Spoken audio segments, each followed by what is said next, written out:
Fala galera, eu sou o Léo aqui do Cortes Hub TV. Eu decidi fazer esse canal depois de conhecer o curso desse cara aqui. Então se você quiser saber como faturar mais de $4 mil por mês aqui no YouTube, clica no link da descrição. Valeu! Aí vamos voltar então para esses estudos. O que a gente tem de estudos sobre a crucificação de Cristo? Eu acho que a gente tem mais informações hoje do que antes, né? De como pode ter sido. E analisa o quê? Analisa restos, relatos, porque não temos foto. Não temos foto, e esse é que é o problema. Se eu soubesse que essa pergunta viria, também eu não vim de casa. Essa semana toda eu estava gravando na TV Novo Tempo alguns documentários, eu vim direto da TV para cá. Mas eu tenho lá em casa uma réplica do único osso de um crucificado encontrado até hoje. Ah, é? Só um? Só um. Por quê? Boa pergunta. Os romanos, quando crucificavam as pessoas, eles não davam a elas... Eles gostavam de crucificar. Milhares e milhares. Em Jerusalém, na época da guerra do ano 70, Flávio José, que é o historiador judeu do primeiro século, fala que eles, por dia, crucificavam 500 pessoas no entorno da cidade. E quando começou a acabar a madeira, eles começaram a pregar as pessoas em árvores, aquela coisa toda e tal. Depois aumentou para 1000. E à noite eles punham fogo nos cadáveres, às vezes. Tá. Agora, a legislação romana, que ela está explícita em muitos textos, dizia que o condenado à morte de cruz, ele não tinha direito a um sepultamento digno. Eram ladrões? Eram ladrões, assaltantes, revolucionários. Então a cruz era para ser todo mundo que é contra o Império Romano era crucificado. Crucificado. Tá. Então o que acontece? Aliás, antes de entrar até nessa questão do que acontecia com o crucificado, a cruz era uma coisa tão abjeta que Plautus lembra numa das suas... E Plautus era comediante romano, era um satírico. Ele criou peças de teatro falando da crucifixão dos escravos. E ele chegou a mencionar que a palavra crux era tão terrível que ela virava um xingamento, um palavrão. Ou seja, se eu estivesse falando o latim clássico do tempo romano, eu tinha acabado de falar um palavrão aqui, crux. Crux, em latim. O que significava cruz seria um palavrão. Seria um palavrão. Porque era uma coisa tão hedionda que você citar aquilo... Aliás, o Cícero, quando ele estava defendendo um homem chamado Rabírios, que era um cidadão romano que estava com o risco de ser condenado à cruz, Cícero falou que lembrou ao auditório que a palavra crux não deveria nem ser mencionada num ambiente onde houvesse uma mulher de respeito. Caramba! E ele conseguiu uma jurisprudência... Uma coisa suja. Cícero conseguiu uma jurisprudência para que ninguém que fosse cidadão romano pudesse ser condenado à morte de cruz. Tá certo? Então, voltando, o que acontecia com o cadáver de um crucificado? Por que a gente não acha osso? Os corpos de crucificados eram jogados num lixão cheio de areia para literalmente entrar em putrefação. Esse lugar era chamado de putenescum. O próprio nome putenescum lembra um palavrão muito comum por aí. Não, mas tem também, não sei o que é a putanesca, não tem? Um tempero, não sei o que. É um tempero. Não sei o que é a putanesca. Eu também não sei. Mas de qualquer maneira, em latim, essa palavra significa putrefazer. Tá. Então o corpo era jogado naquele piscinão de areia ali. Vinham abutres, árvores de rapina, comiam os restos. Era um mau cheiro tremendo. Então, uma pessoa que era crucificada nunca ia ser sepultada. Então você não acha os ossos dela.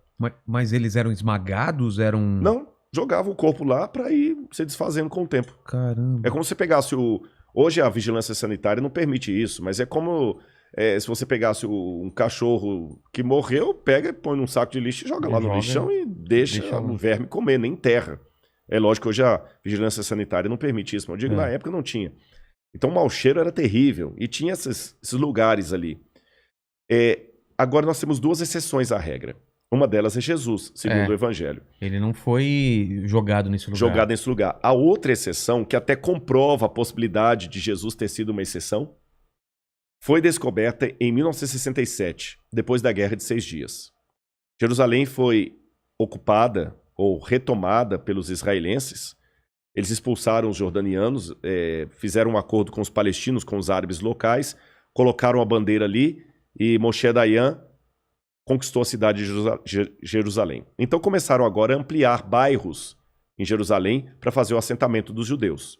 E num bairro chamado Givat Hamivtar, que significa algo como Colina das Flores, ali, estavam construindo um assentamento judeu. Quando os tratores bateram numa laje, que era a laje de um túmulo do primeiro século, da época de Cristo. A gente chama em arqueologia da época do Segundo Templo. E quando abriram o túmulo, chamaram os arqueólogos, ali havia caixas de pedra, a gente chama essas caixas de ossários ou ossuários, onde a pessoa coloca os ossos do defunto. Morreu alguém da sua família, você deixa o corpo dentro ali do túmulo por 1 ano. Depois de 1 ano, você tira os ossos, coloca em caixões de pedra e guarda num lóculo abaixo para deixar o lugar bonitinho para deitar outro. Nesse lóculo havia os caixões e um deles tinha o nome da pessoa crucificada, da pessoa ali sepultada.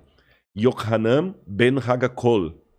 Seria João, filho de Hagakol. E o osso dele estava quebrado ali, a parte do fêmur, como se alguém tivesse realmente dado uma pancada. E o calcanhar tinha um prego de crucifixão atravessando. O prego estava lá? O prego estava lá. Furo? O prego. Caramba. Até torto assim. Sim. Tá certo? Pregão. Um pregão mesmo. Estava ali. Então foi o primeiro e único exemplar de um crucificado. Antes disso, na verdade, os judeus tinham uma superstição que a gente não sabe de onde ela vem, a Mishnah fala dela, que um judeu carregava pregos de crucificados no bolso como amuleto de boa sorte, na época de Jesus. E muitos judeus, quando morriam, colocavam pregos de crucifixão dentro do caixão deles ali. Até o caixão de Anás e Caifás. Então, às vezes, alguns pregos desses vinham com um fragmento de osso, mas muito pequeno. Aquele não, estava atravessado no calcanhar. E alguém pode perguntar assim, e esse calcanhar era do Yohanan ou alguém colocou lá? Fizeram o DNA, era o mesmo esqueleto. Tá. Só que com o prego atravessado ali, era um rapaz de 1,68 m, talvez de família rica, que conseguiu uma exceção, foi crucificado, mas teve o seu corpo preservado. Sepultado. E ali o Dr. Tsaferes, da Universidade Hebraica de Jerusalém, juntamente com o Dr. Saas, fizeram levantamentos legísticos de como aquele corpo estaria na cruz. E isto junto com descrições de Cícero, Tácito, Suetônio, outros autores romanos, e também desenhos que foram encontrados em Roma no 2º século depois de Cristo. Lá, por exemplo, em Palatino, no Monte Palatino, encontraram um desenho de um burro crucificado. Um burro? Um burro. Porque na escola, o Tertuliano falou que havia muito uma gozação dos pagãos sobre os cristãos, que eles adoravam o deus cavalo. Porque Jesus era colocado como se fosse um jumento.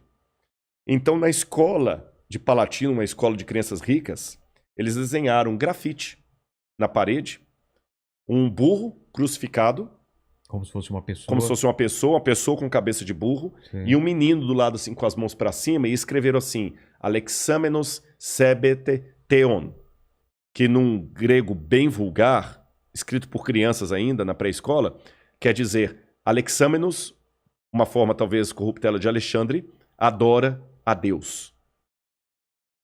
Nós temos também um desenho também que foi encontrado numa taverna de uma mulher também crucificada, de costas. Então, levantando tudo isso, o que a gente sabe? A morte da cruz era uma morte dolorosa, terrível. E essa era a função mesmo. Essa era a função. Eles tinham que fazer com que ela se tornasse um exemplo. Olha, não vai cair na besteira de questionar Roma, não, que vai acontecer isso aqui com você. Não caia na besteira de questionar Roma, senão vai ser daqui para pior. Então, evidentemente que ninguém queria aquilo. A pessoa ficava, e agora eu peço licença a você e a todo mundo que está assistindo a nossa conversa aqui, que esqueçam, por um lado, aquelas imagens de crucifixo da Igreja Católica. Que é na palma da mão, né? O prego, não, assim. Até que o prego poderia ser. Poderia ser? Tem duas possibilidades. O pulso, né? Muita gente acreditou que seria no pulso, porque pensavam que se colocasse na palma da mão, rasgaria com peso. Mas a postura que a pessoa ficava, o crucificado, primeiro que havia vários tipos de cruz. Você tinha a timissa, a comissa, a decussata. Eu vou falar da cruz latina, que é mais provável ter sido essa cruz de Jesus. Que é o que a gente conhece. Que é a que a gente conhece. Ele colocava os pés... Deixa-me ver alguma coisa para ilustrar aqui. Vou pegar aqui. O que você precisa? Um canudo, não? Não, isso aqui resolve. Tá. Imagina que isso aqui é o madeiro da cruz. Que é madeira? A madeira da cruz mesmo. A madeira. A principal. A principal, que a gente chama de stips. Tá. Stips. Se você tiver um canudo aí, vai ser melhor, então. Dá 2, então, por favor. Ele tinha o stips, que ficava assim, tá bom? E o patibulum, que ficava assim. Tá. O patibulum era a parte que a pessoa carregava.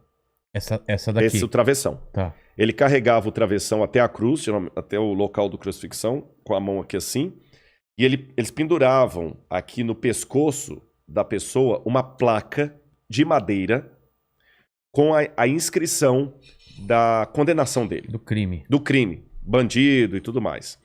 Essa placa, essa inscrição chamava-se títulos, em latim. E essa placa chamava-se tabuli. Tabuli, de onde vem a palavra tábua. Tábua. E quem escrevia a inscrição na tabule era o tabeliones. Daí que vem a palavra tabelião. Caramba. Então hoje quando você vai a um cartório de ofício, de registros, o tabelião era o cara que escrevia sentença de morte na tábule, por isso é tabelião, da tábua, escreveu títulos ali. E Pilatos também escreveu, né? Jesus de Nazaré, rei dos judeus, em latim, grego e hebraico. Mas foi uma certa ironia. Ironia com os judeus, com certeza. Então Jesus carregou aquela tábua aqui e o patíbulo, que era o travessão. Quando chegava lá, eles montavam a coisa... Amarravam, montavam, crucificavam a pessoa. Se quiser colocar aqui, tem uma câmera aqui em cima também. E aqui levantavam a cruz. Acho melhor você levantar só para o pessoal, você já sabe onde está justamente a cruz, a câmera posicionada. Agora um detalhe, a pessoa que era colocada aqui, aí aqui eu vou precisar, só me orienta se eu estou apontando para o lugar certo. Não, é para essa câmera. É para essa aqui, olha. Os pés da pessoa eram pregados um desse lado, o outro do outro lado. Assim? Assim. Por isso que eu ilustrei aqui, ó. Como se fosse um cavalo. Como se fosse um cavalo. Ela montava aqui, ó. E aqui no meio tinha um pequeno banco chamado sedícula. Uma saidinha. Uma saidinha que a pessoa apoiava ali. A bunda? A bunda, exatamente, claro. Apoiava ali e ficava com as mãos dessa posição. Então não era tanto peso aqui para segurar. E alguns casos, a pessoa nem tinha a crucifixão com os pregos mostrados para cá, a palma. Ele ficava com a mão por trás? Por trás, assim, eles crucificavam aqui. Tá. Agora, se você perceber, a minha voz mudou de tom quando eu fiz esse gesto. Porque quando você faz aqui, você comprime o seu pulmão. Se eu estivesse pendurado literalmente na cruz, eu estaria com o ciático também comprimido. Total. Numa dor desgraçada. E segurando o pé mal apoiando do lado. Mal apoiando do lado, você segurando ali. E para você poder respirar, eu não estou fazendo aqui um exercício, é de verdade. Eu estou com dificuldade aqui.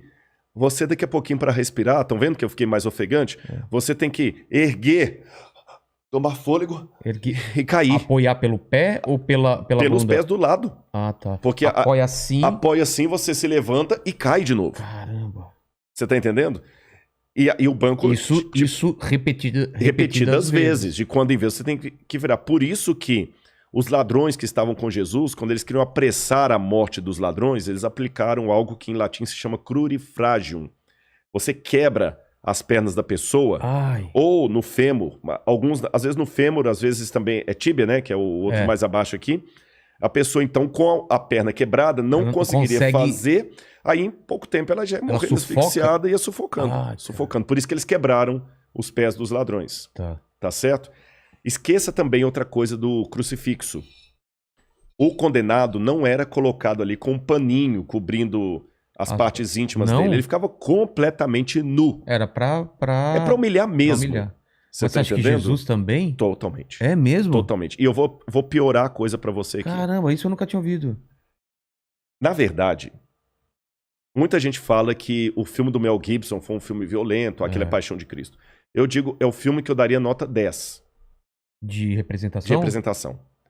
Porque a crucifixão de Jesus foi dali pra pior. Você tá entendendo? Agora... Eu vou fazer uma pergunta, Vilela, que você não fez, mas eu faria se eu estivesse ouvindo esse discurso e fosse uma pessoa descrente. Eu, Rodrigo, faria essa pergunta. Vou pedir licença para eu fazê-la aqui em retórica. Tá bom. Foi terrível a morte de Jesus. Ele sofreu pra caramba. Pô, que pena, coitado. Mas você mesmo admitiu que os romanos crucificaram milhares, não posso falar milhões, mas milhares de pessoas. E foi mais um. Entendi. Qual a diferença?